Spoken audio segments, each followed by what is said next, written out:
Hi everyone, today I would like to share with you a little collection of pictures that I took at the St Ives Michaelmas Fair a few weeks ago. For these I used a couple of rolls of Cinestill 800T, that's the tungsten white balanced version of the film, in my Fujifilm Class W. I've been using the Class W quite a bit recently. It's a beautiful little point and shoot camera. Of course it doesn't have precise manual controls, but for these pictures I was mostly setting the exposure compensation to -1 or 2.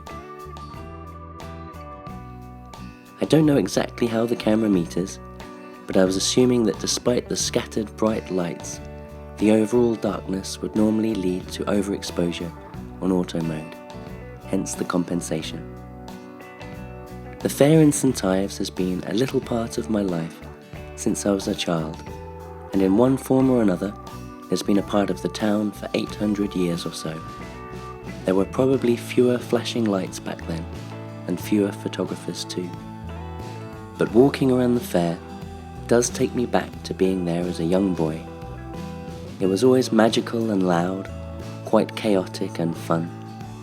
As I grew up it lost its magic, but returning in the past few years with my camera has been a nice way to see the fair in a new way.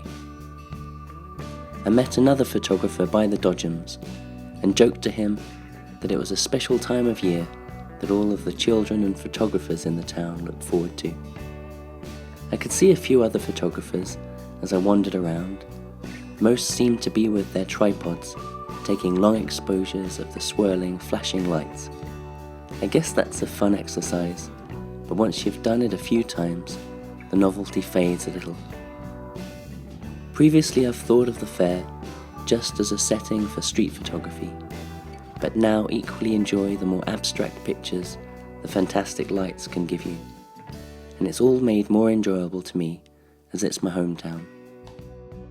You see, these aren't just any window frames or net curtains.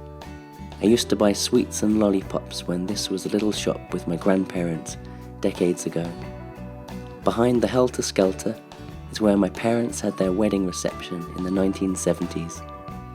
It's all a stage that has been the setting for a lot of my life, and this pretty riverside town has neon lights splashed right across its walls once a year, and that's fun to see. Even some of the characters working on the stalls and rides are familiar. I double take at seeing some as if they're movie stars. They don't know it, but they've starred in some of my favourite pictures of the past few years. Thank you all for watching. Please consider subscribing if you'd like to see more. Please consider supporting the channel on Patreon, or even buying a print of one of my pictures. Most images are available, and I will send them anywhere in the world. Feel free to test me. I'll put all of the links in the description. Thanks again.